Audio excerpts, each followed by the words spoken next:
안녕하십니까. 오늘은 콩쌤의 사회강의 2탄입니다.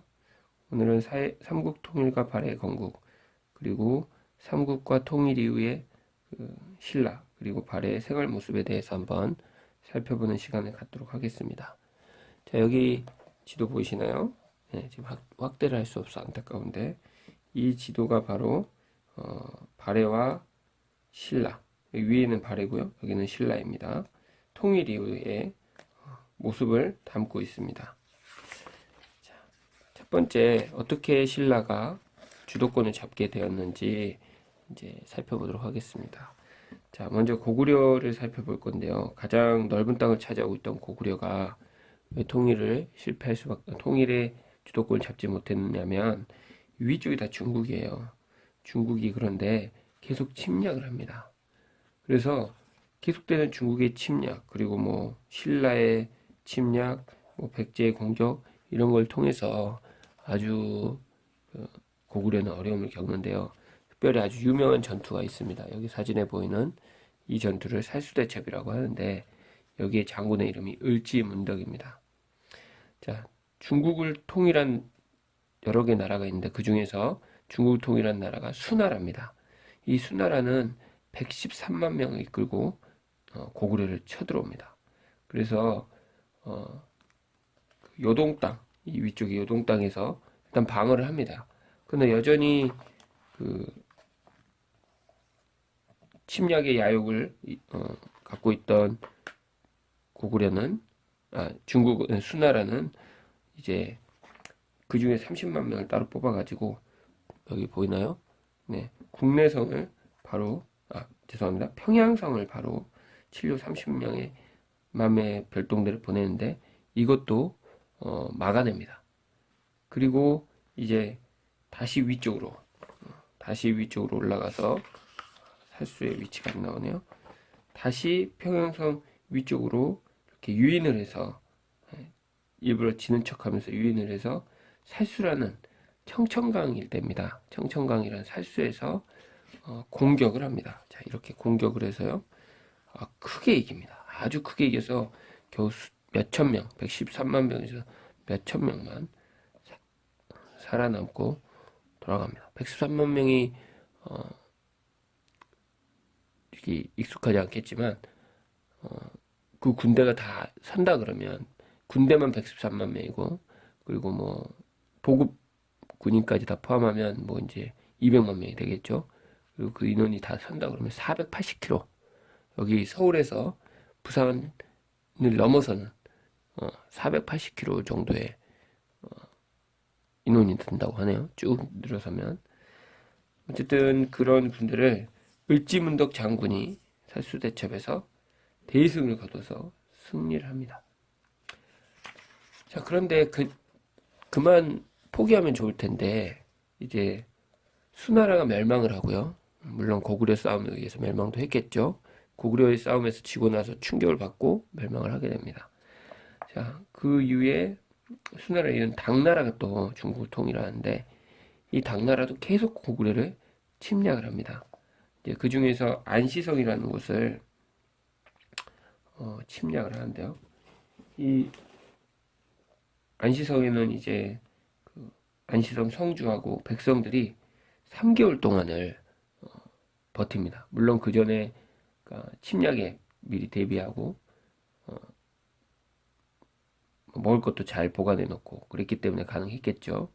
그래서 전투에 맞서니까 겨울이 되었고 춥고 식량도 없는 식량이 부족한 당이 결국 침략을 포기하고 철수할 수밖에 없었습니다.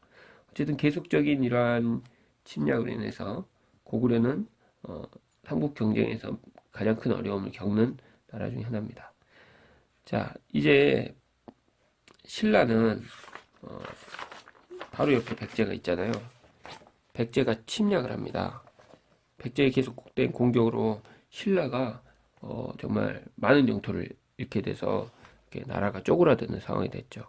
그래서 이 선덕여왕이라는 분은 여기 선덕여왕인데요.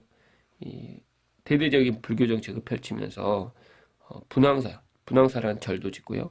황룡사 구축 목탑을 거기에 세워서 엄청 높습니다. 구층이다 보니까 경주에서 보면 이 황룡사 구축 목탑이 어디서든 보일 정도로 굉장히 높은 목탑을 세워서 신라를 지키겠다 이런 생각을 갖습니다. 그리고 또한 김춘추라는 사람을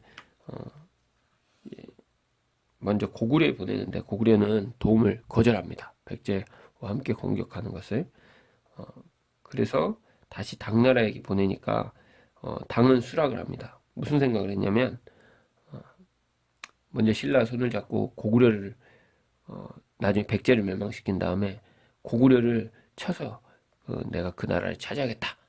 그 땅을 차지하겠다라는 생각을 갖게 돼요. 일단 신라는 이러한 위기를 극복하기 위해서 다 알면서도 당나라와 연합을 하게 됩니다.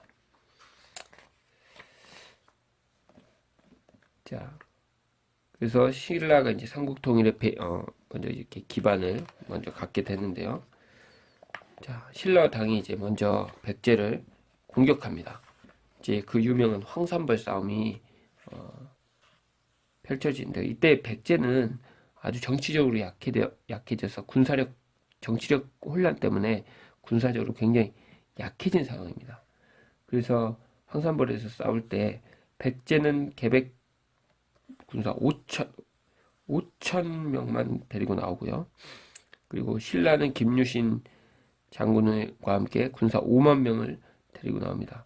근데 결사항전, 죽기를 각오하고 싸우는 이 백제에게 아주 고군분투하는데 신라가 5만 명이나 되지만 하지만 이 화랑들이 활약을 해서 결국 백제를 물리치고 도우빈 사비 백제의 마지막 도우빈 사비를 빼앗아서 백제가 660년에 멸망을 합니다. 그리고 나서 바로 신라와 당 연합군이 고구려를 공격하는데 이 고구려는 만만치 않은 곳이죠. 그래서 계속 잘 막아내다가 계속되는 전쟁으로 고구려도 지칩니다. 힘이 약해지죠. 그리고 왕보다 더 힘을 강하게 가졌던 영계소문 장군이 죽으면서 내부에서는 누가 영계소문처럼 왕보다 강한 힘을 가지고 나라를 좌지우지할 것인가 이걸 가지고 내부 안에서 권력 싸움이 일어납니다. 이런 상황에서 이제 다시 신라와 당의 연합군이 이 평양성을 공격을 합니다. 여기 있네요. 신라와 당이 이렇게 평양성 처음에는 사비 백제가 멸망하죠. 그리고 평양성을 공격합니다. 그래서 백제가 멸망한 지 백제가 660년 고구려가 668년에 결국 평양성을 공격받고 멸망을 하게 됩니다. 그러면 백제와 신라에도 장군들이 있을 거 아니에요. 그런 유민들이 계속 나라를 세우려고 했지만 다 실패하게 됩니다. 자, 이제 백제와 고구려 멸망하니까 당나라가 야욕을 펼칩니다. 이 한반도 전체를 지배하려고 하는 생각을 하게 되죠. 그래서 신라는 백제와 고구려의 유민과 함께 당을 몰아내기 위한 전쟁을 펼칩니다. 당이 대규모로 공격하고 있지만 신라는 아주 끈질기게 당과 싸웁니다. 그래서 그 675년 문무왕 시대인 675년에는 육군이 신라의 육군이 당의 육군을 격파하고 그 다음에 676년에는 신라의 수군이 당의 수군 배를 타고 바다로 오는 수군을 무찌릅니다. 그러면서 완전히 무찔러서 삼국통일이 이룩하게 됩니다. 그게 바로 676년입니다. 고구려가 멸망한 지 몇 년이죠? 8년 만에 삼국이 통일되는 당나라까지 물리치는 통일되는 감격을 받습니다. 그런데 아까 우리가 영토를 봤듯이 신라가 한반도 전체를 차지하지 못하게 되죠. 자, 그래서 거기서는 이제 그 대조영이라는 사람이 나옵니다. 자, 여기 보면 이제 당나라가 이 고구려에 여기 살던 유민들을 다 당나라 이기저기로 흩어버리는데 왜냐하면 당나라에 있는 그 고구려 유민들이 아주 당나라에 아주 저항을 엄청나게 했습니다.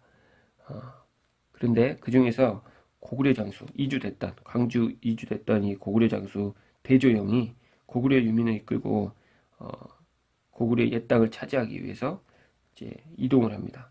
그것을 막기 위해서 이 천문령이라는 곳에서 이제 당나라가 싸웁니다. 이 천문령 전투에서 대조영과 고구려 유민들이 질 것 같았는데 이기게 됩니다. 그리고 나서 동모산, 그 근처에 있는 동모산에 올라가서 발해 건국을 선포합니다. 그렇게 세워진 이 나라들이 고구려 땅의 대부분을 차지해서 고구려의 기상과 문화를 이어받습니다. 여기 보면 고구려의 수막세하고 발해의 수막세 비슷하죠? 네, 여기 목가에도 보면 고구려의 왕이다. 발해 대조영은 고구려의 왕이다. 라고 써 있는 것을 볼 수 있습니다. 무려 30년 만에 고구려가 멸망하고 30년 만에 698년에 다시 발해가 건국되어서 고구려의 기상이 계속 이어지는 상태입니다. 그래서 보시면 신라가 통일은 했지만 세 나라를 멸망시키고 두 나라를 멸망시키고 통일은 했지만 많은 영토를 잃어버리게 됩니다. 그래서 발해가 이후에 통일한 지 몇 년 만이죠? 신라가 676년에 통일한 지 22년 만에, 엄청 끈질기네요. 22년 만에 발해가 세워지고 발해가 고구려의 옛 땅 대부분을 회복합니다. 그래서 이렇게 발해와 신라는 이런 역사를 가지고 생겨나게 된 것입니다. 2탄 1부를 마치고요. 이제 2부로 돌아오도록 하겠습니다. 잠시만 기다려주세요.